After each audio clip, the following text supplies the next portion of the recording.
Hey everybody, welcome back to the Powerlifters Programming Podcast. Got a special guest, Matt Vena, on today, so very excited for this one. With that being said, we're going to get right into it. So first, Matt, could you just take us through a broad view of your training history? Because I know you've really varied the training volumes over time. Right, so when I first started powerlifting, I just did the starting strength 3x5 program. So it's pretty low volume, 3x5 on bench every other day, 3x5 on squats daily, and 3x5 on deadlifts 1.5 times a week. And it worked pretty well to begin with. I got to a 3-plate squat and deadlift pretty quickly, but then I hit a plateau pretty hard for a few months after, and I realized I needed to try something a bit more volume. So after searching around a bit, I found about Bulgarian system, their programming, and it inspired me a bit to try it out. So I did 6 times per week squat and bench, and I just did deadlifts once a week. So I just work up to a heavy single near maximal, and then just do 2 back off sets.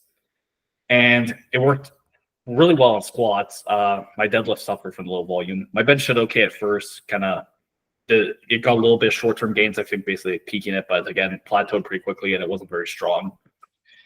And then from there, I got inspired by the old Benedict Magnuson Meg Ort program, and also Ed Cohn's Cohn Filippi deadlift program.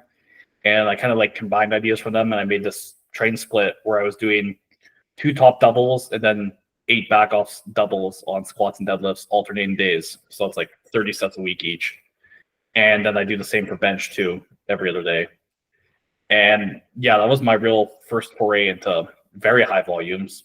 And then from there, I kept tweaking it, and eventually I got to a point where I was basically looking up best accessory exercises for squats and deadlifts and finding all these different articles, and I couldn't figure out which ones I want to do. There's pause deadlifts, Romanian deadlifts, all these things.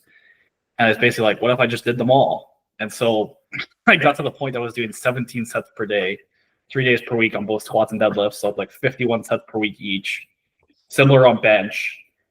And yeah, I was getting to really, really high volume then. I started developing some tendonitis issues, unsurprisingly. And then from there, I got the idea to go back to my high frequency. I basically took the volume I was doing, split it up over more days, and then that's what got me in my 6 times SBD programming. The legendary. Yeah, it actually inspired Agatha to start doing it, which I guess is my biggest mark of powerlifting history, probably. Yeah, no joke, man. I'm sure she'd be strong for sure either way, yeah. But who knows? Maybe that really propelled her way farther than she ever had been.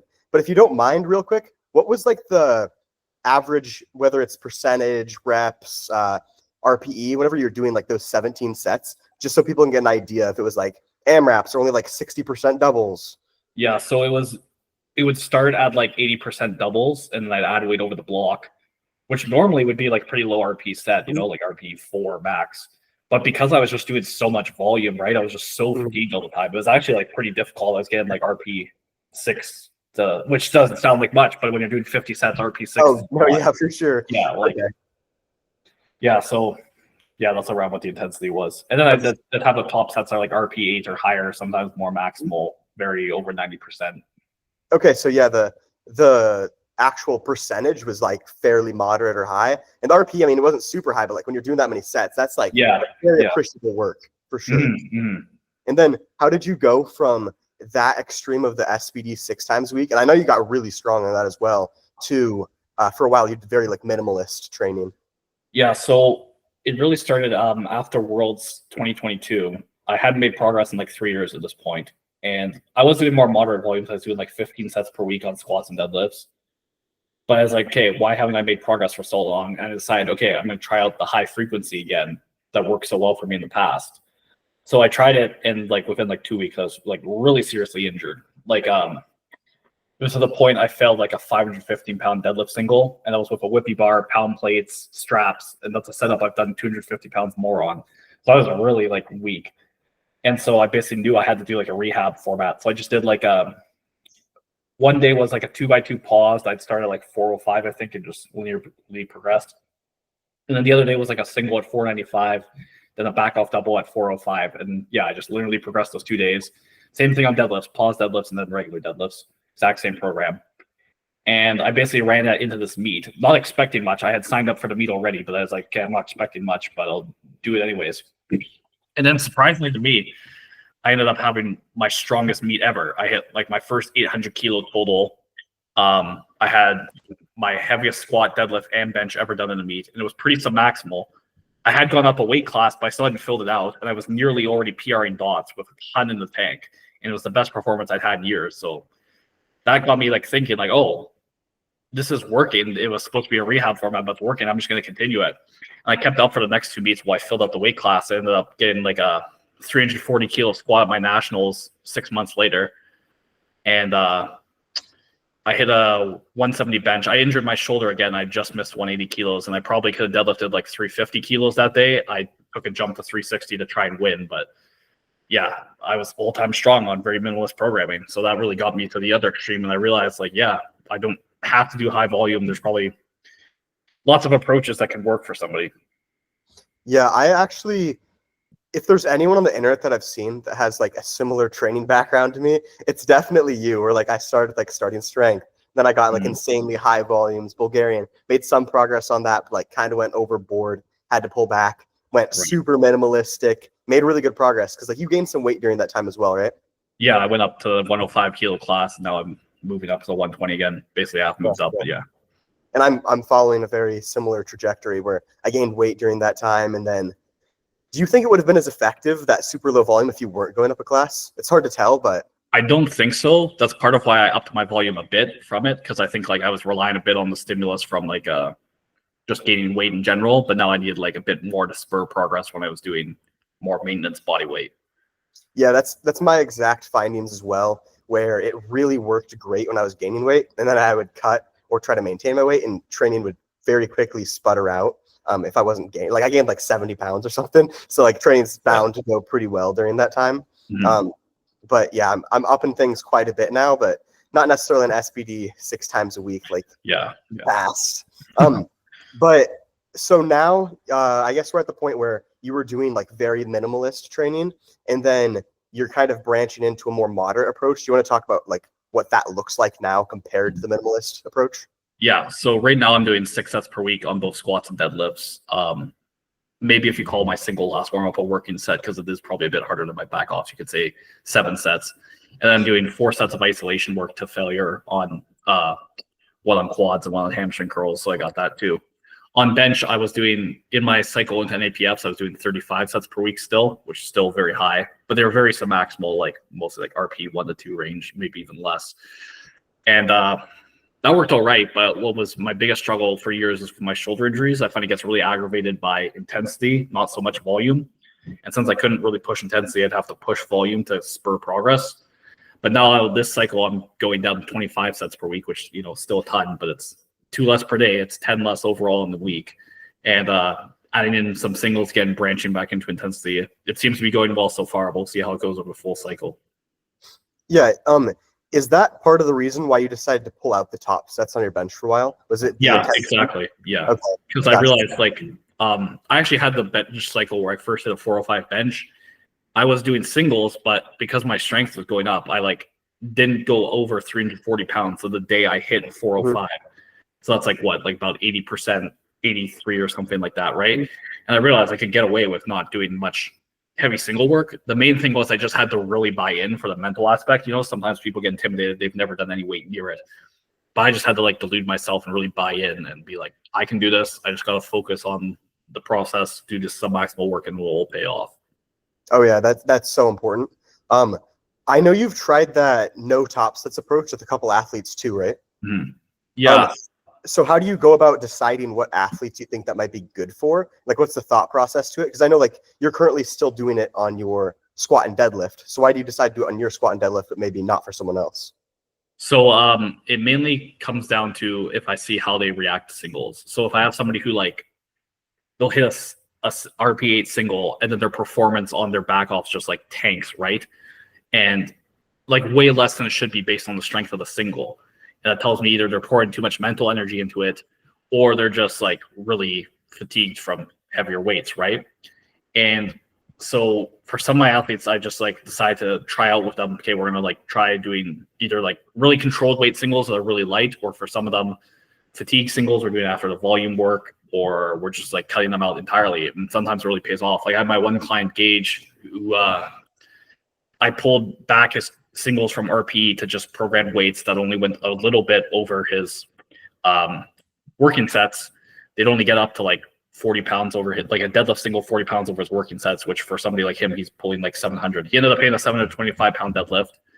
And then he is benching in the mid 300s after we were stuck like 50 pounds below that before. So they're really like short time turnaround. The training quality improved because we were focusing on the volume and accessory work. We were way less fatigued from those top sets, and it really paid off. Okay, that's really cool because I am an athlete that can relate to that, where I'll do like a single on squat or deadlift, and then I have to take off like an entire red, and it still feels absolutely horrible, even for like doubles or triples. And I've actually been thinking of experimenting with that lately, so I'll have to give it a shot and let everyone know how it goes, I guess. So whenever you're doing that, what is the intensity for an athlete in the week? Like I think you said the athlete's name is Gage. Is he only touching like 75%, or is he still touching, like doubles with 82% sometimes? Yeah, he's still like in the 80s. So like his doubles were in like the 500 pound range. So he's and then the top set's still in that in that like mid 80s range, maybe at the top. Depends where you get in the cycle. And usually towards the end of the cycle, with the weight we're adding over time, it's getting a bit higher. But yeah, I really think athletes, like if you think about the benefits of singles, I think it's not really much stimulus for your muscles. Like you're not getting adaptations. It's basically getting used to executing one rep and like maybe the mental aspect of heavier weights, but actual physiologically, I don't think it's driving much of the strength adaptations. So I think you can really get away with just like towards the end of your block, towards your meet or max out or whatever it is, just do a few singles at those higher intensities, get those benefits quickly with very minimal fatigue affecting your training, and spend the rest of the time building your base, getting the stimulus in. I really think of it like SBD is basically motor learning practice. So you're just like, you don't really need to go that heavy. You can go pretty light, get the form practice, and then get the muscle stimulus from your isolation work accessories, and then let the singles at the end of the block be like the peak for you, get that skill, and it all comes together. Yeah, that's pretty much exactly how I view it too. I mean, especially with like a single, if you're still touching, I mean, I guess if you compare it and you're like, oh, I can either do a single at 90% and that's all I can do, and I'm kind of nerfed for heavy work for the day or the week, and then you do 80% or 85% and you can do multiple sets there, that is likely going to be a way better trade-off, even though it's not quite as heavy. Like for the majority of the year, that's going to give a lot better strength gains, even get you more confidence in those weights. So that's something I like to do with some athletes as well. I haven't necessarily dropped the entire top sets yet, but just be very mindful of where I'm placing those heavy workloads throughout the week for sure. Yeah, I think it's kind of touchy because, most powerlifters are doing it because they like lifting heavy weights. That's why they're not doing bodybuilding or something. So it's important to singles can be motivating, right? And I think a lot of powerlifters, like they might not be doing it for 10 years, right? So it's not like, hey, we spend 10 years going really submaximal building your base and then we push it. They're not going to, that's probably the most optimal if you think about it, but nobody's going to really want to do that. And I think that's, like you see a lot of people like always pushing like the final week of their microcycle or always really pushing the top set. And I think a lot of that comes from like people want that short to medium term gratification. It's hard to get people who want that like really long-term thing. Yeah, that's super true. As a coach, is that ever difficult to get athletes that like have a long-term goal in mind for like athlete retention? Because I kind of have a small coaching business right now where I'm not really sure, like I haven't worked with anyone for like 4 years, but like, is that a thing where you find the turnover rates fairly quick? Not because you're doing anything wrong as a coach, just because people don't have that long-term mindset? Yeah, I think it's definitely a thing where a lot of people are motivated by heavier weights, and a lot of them, like, I think that's probably the most thing I get asked, like, when are we going to go heavier? Because I even don't include top sets at the start. I usually like to build momentum for a few weeks first before adding them. Usually go like 2 microcycles, then add them in. And I would say the people who are like most into like, I want to go heavier, I want to get a really heavy single, I want to max out soon, are usually the ones that are like tend to be dropping off as clients quicker. Yeah, I've noticed that too. And I start people off, I do start with the top sets, but usually it's like a triple and it's very easy. So we don't accidentally like, people can start off like, hey, I can hit a 400-pound bench. And they start off and you're like, dog, you're like a 330 bencher. Like, what are you talking about? And so I start them off very light and then typically add like 5 pounds the first couple of weeks of the first block just to really get a good read on things before we make too big of adjustments. But speaking of kind of coaching people, what is your go-to method for finding out the right amount of volume for an athlete? Because I know you have experience making progress at both ends of the spectrum. So is there an area that you kind of like to start? and then maybe you favor moving one direction or the other if they're stalled? Yeah, so I have my questionnaire. I ask them what they're like currently doing right and like how it's working, and so I can base off that. So like usually I use their baseline volume as a baseline, and then they're like, okay, I'm progressing well. I'm like, okay, we'll probably stick around here. If they're like, yeah, I'm not progressing well and I feel really underworked, I'm like, okay, obviously we're going to up that, and then vice versa. If I'm feeling overworked and I'm not making progress, okay, we're going to dial back a bit. I also tend to err on the submaximal intensities, like I said. So a lot of times, like the workload is about the same that I'm giving them, but I'll up the total set or rep count and drop the intensity a bit. And then also I find a lot of powerlifters aren't doing as many accessories as I would program, so I'm big on that too. Yeah, what is your like I know it varies a lot, but what would a normal program look like for you accessory wise in regards to like chest, quads, etc., since you say that you do like to give them a bit more than they're used to? Yeah, so usually I'm doing at least like one movement on quads and like a posterior chain focus movement for hypertrophy, and I'm doing back stuff, and I'm trying to target each and every back muscle like lats, traps, rear delts, and I'm splitting that up throughout the week too. I try to also hit like accessories with frequency. I think that's something that's overlooked. I don't know if you know Chris Beardsley. Are you aware of him? Yeah, he's like big on the like the muscle protein synthesis rates are only elevated for so long. There could be small amounts of atrophy throughout the week.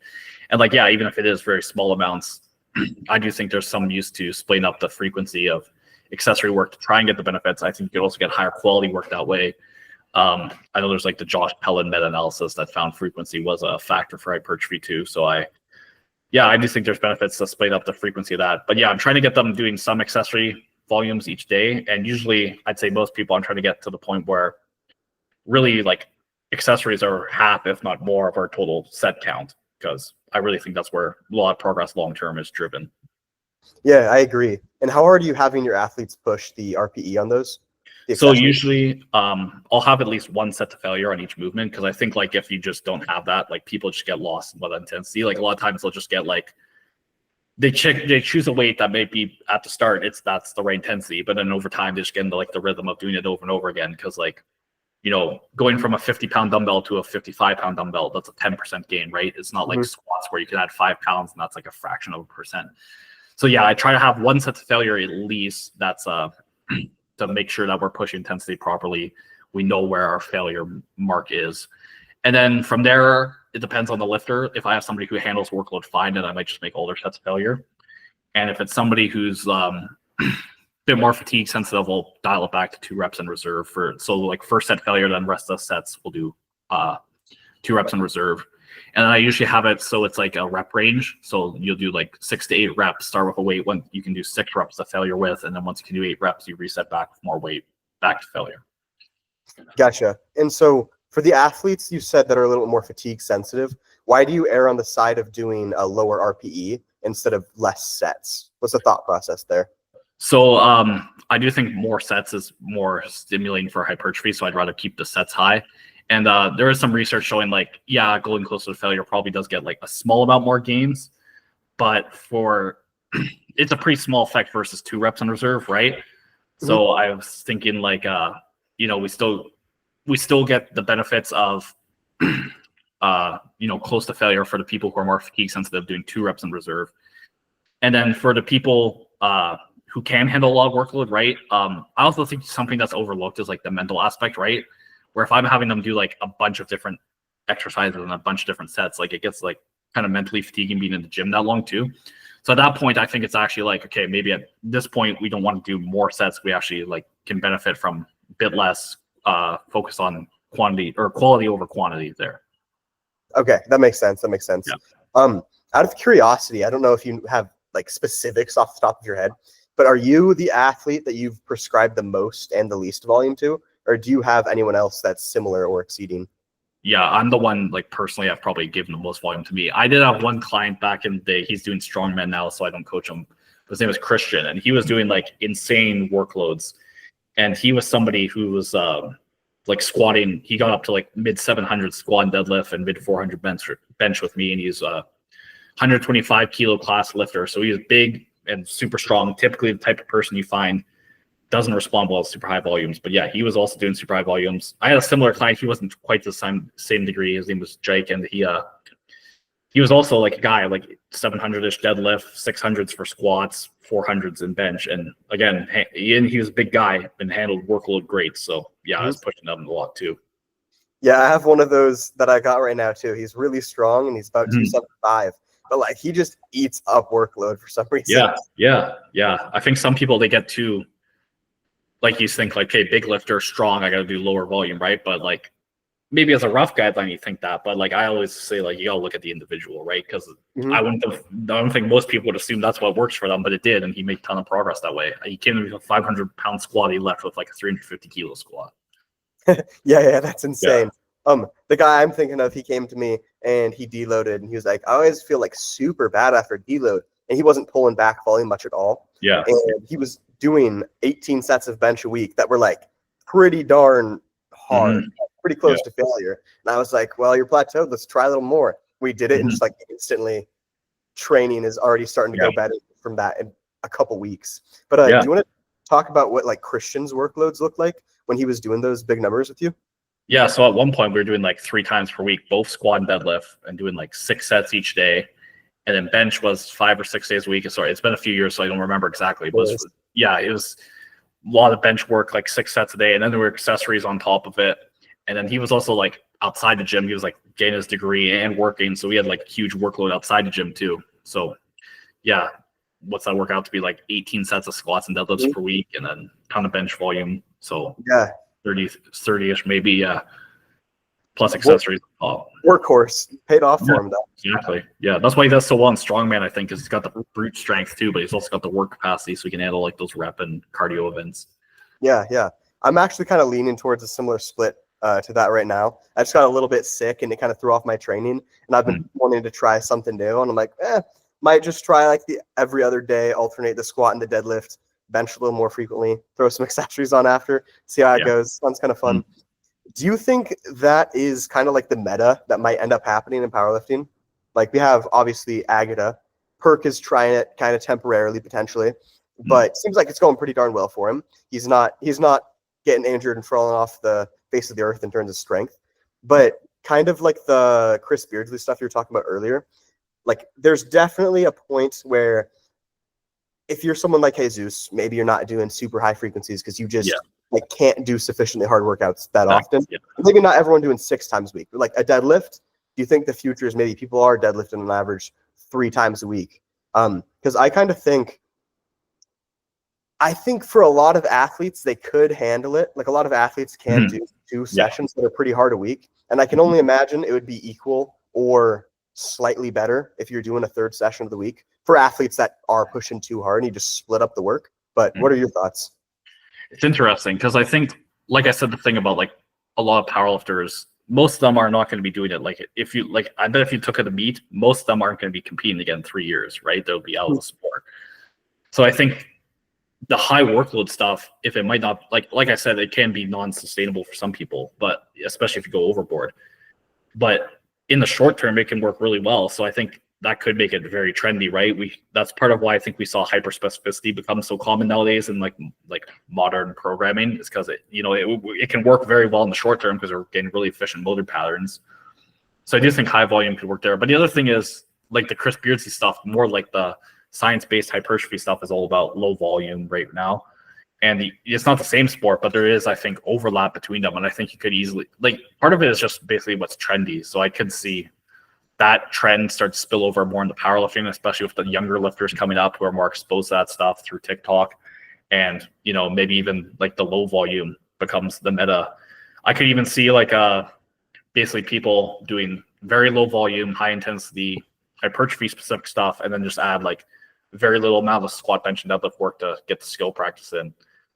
Yeah, it's interesting to see what will happen because I've just seen so many trends come and go over the years, right? Like back when I started, like there's the Bulgarian method, there was the Norwegian high frequency program, and it came around, and then you see it come. I think it just comes every year, few years cyclical. You'll see each trend come around. Yeah, I've noticed that a ton as well. I think I've been in it long enough now, even though I'm pretty young, but I've seen like the same trends come around like 2 or 3 times at this point in the last 5 to 10 years. But I think a lot of those things, like the really high frequency programs in the past that popped up, like the Bulgarian, that's probably not going to give you really good progress in the long term, because just doing singles is going to be insanely low volume for muscle growth. Probably not optimal there. Or like, I think it was really common for people to want to bench 6 days a week a couple years ago. And it got to a point where I think people really focused on it so much as just bench technical work, and it was all so submax. They're not really giving your body a good stimulus. Maybe this time the trend will happen again. People will do a little bit less SBD, a little more muscle building focus, and that'll help it stick around in the long term. Yeah, I can see that for sure. It's funny because I had made a post about my training, like my philosophy a bit. Like a lot of people say, like, "Oh, this just sounds like conjugate," and yeah, it just really shows like that's like about as old as programming gets in North America, and it all just comes around. No joke. I think it used to be a thing that people would kind of shit on conjugate a lot in West Side.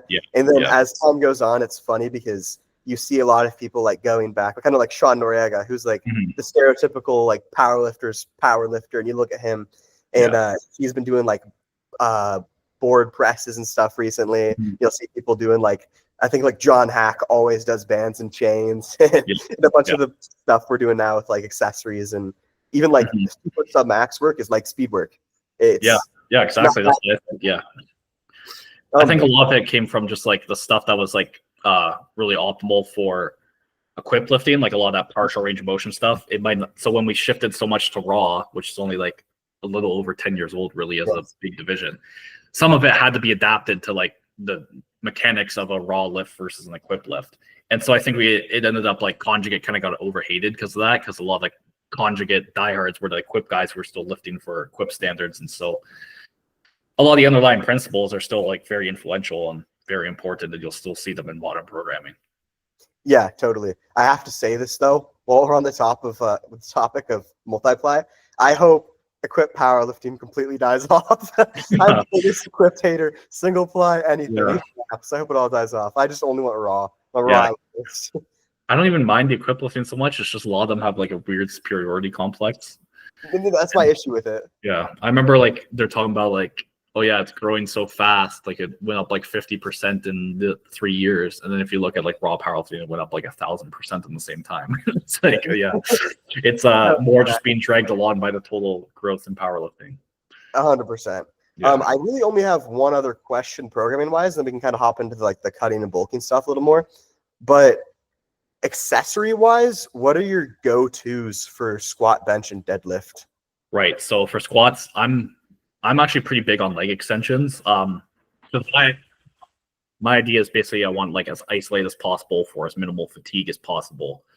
And so like things like hack squats, leg press, or like V squats, whatever you got, or Bulgarians, they are less fatiguing than normal squats, but they're not quite as isolated. You're still working some other muscles. So I'm big on leg extensions for that reason. Similarly on deadlifts, I'm big on hamstring curls because I think hamstrings are the one that gets neglected a bit. Your adductors and glutes, they're still getting worked hard in the squat. They're getting worked hard in the deadlift. You only really need to do, like, I think adductor and glute work is if you're somebody who's really limited on both squat and deadlift volume, which in my experience is usually just people who have like low back issues and they just can't handle much volume. So yeah, I'm mainly focused on hamstrings for them. And again, same reason I'm using the hamstring curl because it's the most isolated. For bench, I was really influenced by this one study that looked at muscle activation, and it basically found like at submaximal intensities, your bench is basically purely pec, but it levels off. Once you're at like 70% of 1 rep max, your pecs are basically maximally activated. And from there, it's proportionally more delts and triceps. So the theory I had from that is basically bench, your chest is going to be pretty well hit already by the volume. And I'm especially somebody like me who's big on like submaximal and acquiring lots of volume. So from there, you just need some shoulder and some triceps work. So I'm big on OHP. I like OHP. I think it gets overhated. And then for triceps, I'm just basically anything you can get stable. So just like push downs or overhead stuff. I do think there can be some utility in doing like something with a bit of dynamic elbow movement. You can do that on push downs, but it could be like a jam press, right? Just so you're specifically hitting like the medial and lateral heads rather than the long head, which doesn't get as activated as much in bench, doesn't get activated when the elbows move. And then from there, I'm just big on back stuff. And I'm I think a lot of powerlifters are just like, oh yeah, just do like a row and a vertical and a horizontal pull and you're covered. And it's like, yeah, they'll do decent, but you know, like I think there's something to be benefited from targeting like your mid traps and your lats and like the upper and lower lats and your rear delts and your upper traps. Because for me, I think the main benefit of all these back muscles is not so much how strong each one individually is, but I think the main benefit is just growing your back in general, makes your torso thicker, and then your torso is less resistant to like spinal flexion. So in squats especially, that's big to prevent your chest collapsing. And on deadlifts, it can help you keep your chest up too. Not so much to keep your chest up, but like prevent you from rounding over and really screwing your lockout. I just think adding that mass in general, if we're splitting up all the work over every individual muscle, making sure each one's getting targeted, you're going to benefit more from that versus just more. Do some rows and some pull downs and you're good. Yeah, I think that's important too. It's really common that powerlifters are extremely strong on SBD and then just have like insane glaring weak points because they don't fix on it. And like someone could definitely have a really strong pull down, but then you put them on some T-bar row and it's like beginner level, basically. Yeah, exactly. There's lots to be low hanging fruit there. I just think a lot of powerlifters or coaches even like they couldn't tell you how to bias. Like, how do I bias different parts of the lat? How do I hit my mid traps in a row? Like they couldn't tell you. No, I think that's really funny too that a lot couldn't, because like I'm sure you're similar. You can just like imagine how the muscle fibers are in your head and how things move. Yeah. And it really is a pretty basic concept that a lot of people skip over. For a lot of I mean, maybe not your average bodybuilder, but a lot of bodybuilding coaches could really go into detail with that, and powerlifters should be able to as well. Yeah, that's where one thing I think the science-based lifting on TikTok, I think they go really overboard. They got a lot of issues with them, like being too dogmatic and overly confident in mechanisms and stuff. But being detail-oriented about how to work and bias different muscles is one thing I think they're like really good on, and something that a lot of powerlifters could learn from. Yeah, I agree. I have a lot of problems with them, but at the same time, I really like the emphasis on details and always trying to make things more optimal, because I'm the same exactly. Like I'm the most data-driven lifter or coach that I can possibly be, and I think everyone should be. Sometimes the trends just get really weird, though. Yeah, I think the sweet spot is like, okay, you can get really detail-oriented. You can worry about like these minor differences, but it's important not to get too dogmatic or absolutist about it, and not like also not get too neurotic where like, oh no, I like had like the wrong degree of scapular elevation by 3 degrees. I didn't target the muscle properly. Yeah. I've heard you talk about that before, that you're I believe you said like your most neurotic clients tend to struggle the most with progress. Yeah. I'd say that's the biggest predictor I can tell right away when I get somebody is how neurotic they are, how well they're going to do. And it's been like lots of studies in other sports. It's a big thing. I think it just comes down to like feedback cycles, right? Where you can, it's like a nocebo. You placebo yourself into negative results, but also just like, you don't think something's going to work. You're going to give worse effort, and then you give worse effort, so you do get worse results. And then it just like, it becomes a feedback cycle. You see the worst results, you're still unmotivated, right? Yeah, I've only been coaching. Well, I used to coach a while back, but I started coaching again maybe 4 or 5 months ago, and I've noticed the exact same thing. There is a 1-to-1 correlation of when I start with someone, I can tell if they're neurotic, and that is like the biggest barrier to progress in every way, versus the athletes that are just like very calm, cool, collected. They listen to you and they make the best progress the fastest, hands down. I'm also a very neurotic lifter by nature, and that got in the way of my progress for like years, and I could not make progress for the life of me until I dialed that back. Are you very neurotic by nature? I think I used to be quite neurotic, and then with experience and time, I started to get better at it. I think the one thing that really helped me is I mentioned that injury I had, right? And at that point, I hadn't made progress in over 3 years. So I was literally like considering in my head, like, I may never make progress again. And I kind of had to make peace with that. And I think that helped make me like very calm and like sort of really focused on the process. I wasn't really worried about the outcomes there. I just focused on what I could control and disregard the rest. And I think that was a big difference maker for me. Okay, that's cool. You've always been self-coached, right? Yeah. Me as well. And I think you probably know better than anyone, being neurotic and making decisions as a self-coach hurts you so much more than as an athlete. It does. Yeah. I used to make so many dumb decisions, trying to hit this big top set or whatever, and programming around stuff that was fun rather than optimal, which I think there is some benefit to having some fun stuff in your program, but yeah, a lot of bad decisions made because it was what I wanted and not what was necessarily what I needed. Yeah, I used to do this thing where like I'd have a bad top set and then I'd look in my training log between sets and I'd be like, I need to change something. What's it going to be? And I change it and I get done with the workout. I'm like, what was I thinking? Why did I change that? That was so dumb. I made the mistake so many times, unfortunately. Yeah. I guess I did have one other question related to the programming. We talked about accessories a lot, but how do you like to approach variation since you're using SBD a lot as like submax technical work? Is that something you kind of stay away from, or are you lean into that to help your technique? No, I'm big on variation because again, like it can help prevent like overuse and let you handle more volume overall versus just straight sets where the tissue is being used the exact same way. You get a bit of overuse.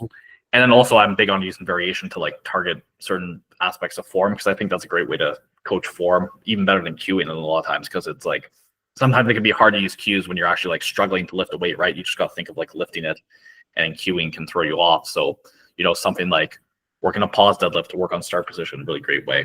I'm also big on just like some move variation in the actual movement pattern. Like a lot of times I'll program like close grip or wide grip bench press, and it's just like 1 or 2 finger width difference, right? So it's just like slightly different movement pattern, prevent a bit of overuse. And then I do use sometimes like load limiting variations, like I'll use Larson press so you can handle more volume, especially if I'm getting like higher frequency benchers. So I'll use like Larson press so that if they have 2 days in a row, they're not like going as out, they're limited a bit. And also I'm big on high bar squats a lot for low bar lifters so I can take away posterior chain work too. I guess that actually makes me think of one more question. Right. What about rep ranges for SBD? Since you're getting a lot of like the muscle growth aspect from accessories, do you like to bias lower rep ranges, or is there still a pretty big variance among reps? So I was based on some old research, which I think has been like a bit disproven with more upcoming stuff, big on variation in rep ranges because I thought there might be some benefit to that. It was basically about how like daily undulating periodization might be better, but it comes down to that might have been just how the programs were set up. They were better peaked, but whatever. I was big on variation there. So now my general theory is I do err towards lower rep ranges because they should be less fatiguing theoretically. But sometimes I do some higher rep ranges because I think like the skill practice aspect, right? Like higher reps is basically more reps to practice the skill. It can be beneficial without upping the set count. And like I said, like you can get as many reps in a 3x8 as you would in a 6x4 or like a 12x2. And it's going to be way easier to have an athlete do a 3x8 than a 12x2, right? Mm-hmm. So I do think high reps do still have some of their practice. For accessory work though, I'm mostly doing lower rep stuff. Like I try and stay in like the 6 to 8 rep range for the most part, because I think that's like a sweet spot where you're getting like enough stimulating reps, but you're not going too low where you might be cutting off some of that, but not too high where you're getting more of that excess fatigue. I also think it's just easier to push like a set of 5 to failure is way easier on you than a set of 20 to failure. Like a set of 20 to failure burns. I think a lot of people aren't going to like true failure. They're just like, this hurts, so I'm going to stop, right? So yeah, I do. That's how I bias rep ranges for SBD and accessory stuff. All right, cool. I'm very similar. I mean, obviously the lowest you can go with SBD is 1. And there are times I definitely go above that. Like if an athlete doesn't have, I have an athlete right now that they don't have access to like machines, so they are doing some higher RP, higher rep stuff for sure.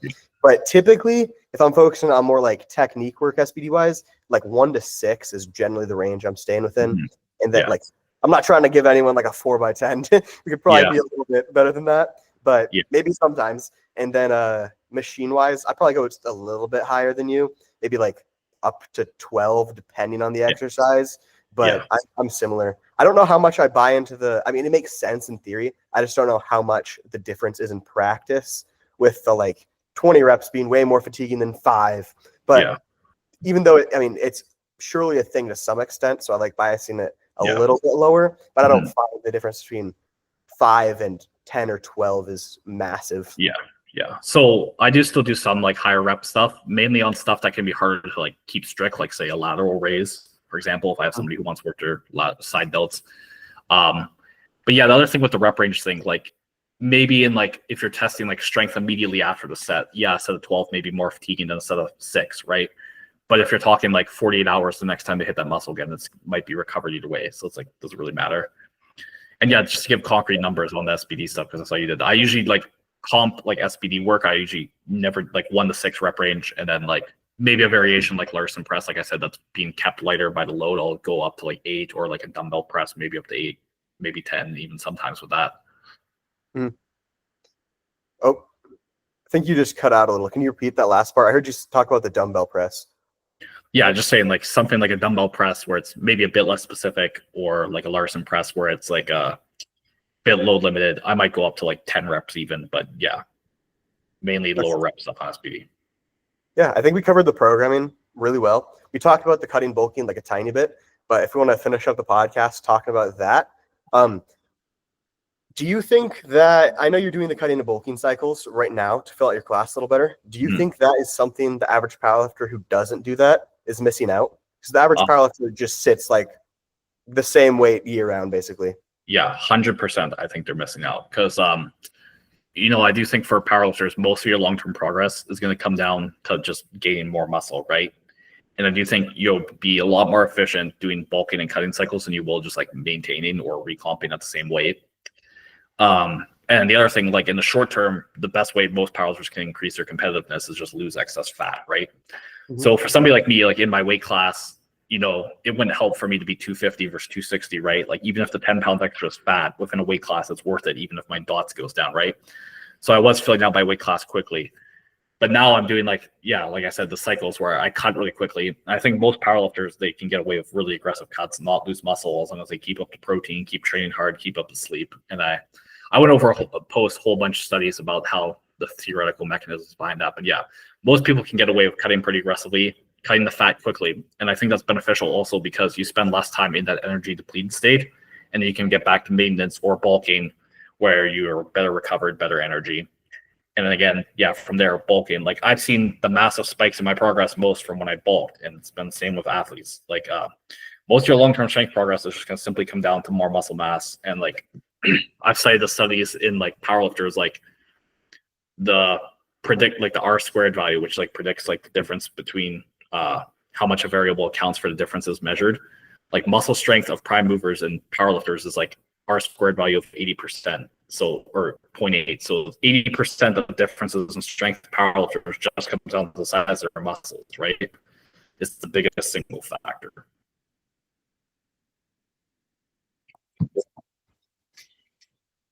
Yeah, I've actually experimented with the really aggressive cuts myself as well. Back whenever I was doing like the really low training volume and I was relying heavily on the weight gain, I was like, I'm cutting and I'm making good enough progress. I don't really want to change the training, but I don't want to get any heavier, but I want to keep running the bulk. So I was like, I'm just going to drop my calories to 1500 and do like a decent amount of activity in the day and just grind for like 3, 4, 5 weeks. And then just like basically I'm not making progress anyways, and it maximized the amount of time that I'm actually in the surplus making good progress. And as long as every time I cut I was stronger than the prior time I cut, I was good to go. Worked out great. Exactly. Yeah, last cycle before my APS I did 6-week cut. I lost 20 pounds, and then I had 18 weeks to gain back 20 pounds. And this cycle I wanted to lose like 15 pounds. I ended up losing 15 pounds in 15 days. Some of that's like food content, right? But yeah, I lost the weight really quickly and already back going up now. How big of surplus do you like to do whenever you exit the cut phase? So I do think small bulks are more efficient. I think you don't need many extra calories to fuel extra muscle. And there's like been studies in that too, where they found like 1 pound per week rate of gain was no better than half a pound. So I do try and keep half a pound. That's usually the goal for most people, because like that's going to be the way to keep it lean. I do think theoretically it's probably lower, but it becomes a bit impractical when you're telling somebody to do 100 calorie surplus. It's like, okay, so I'm getting 1 pound every 5 weeks. That's super hard to try and track accurately, right? So I do think practically speaking, a half pound rate of gain is probably the lowest you can do practically and still track it accurately. And that's probably the best to keep it lean. But then again, like I said, somebody like me, like I fought my nationals in 32 weeks, right? So I probably couldn't gain fully the weight lean that I want to in that time, but I'm going to gain extra fat to help the performance because it still benefits me leverage wise. So I think it's about balancing those two extremes. So like if you have performance goals in the short to medium term, you can go a bit faster to fill out the weight class. But long term, you probably want as low a calorie surplus as you can to keep it as lean as possible. Yeah, I have very similar thoughts on that. I think if someone is just trying to go up a weight class, I don't think it's super harmful to gain the weight fairly quick. But if you're actually like cutting and bulking repeatedly and you're trying to maintain the time in the surplus, like a 4-week cut and a 4-week bulk probably isn't great. Maybe a 4-week cut and like a 16-week bulk is going to be the best here. Otherwise, you're not spending more time in the surplus. You're just not having much of a surplus at all. Exactly. Yeah. Yeah. I think that is all my questions for you today. I think that was a great podcast. I think everyone's going to love that. This is like super, super action packed. Do you want to let people know where to find you for coaching, Instagram, YouTube, anything? Yeah, they can, for coaching, they can message me on Instagram, just at Matt Vena, VENA. And then my Instagram or email is mattvena@live.ca. Yeah, they can message me any one of those things. I got TikTok and YouTube, just Matt Vena. Search it up, it'll come up if you want to see my content. All right. Awesome. Well, thanks for coming on, man. Really appreciate it. Thanks for having me. It was a great time. Yeah, of course.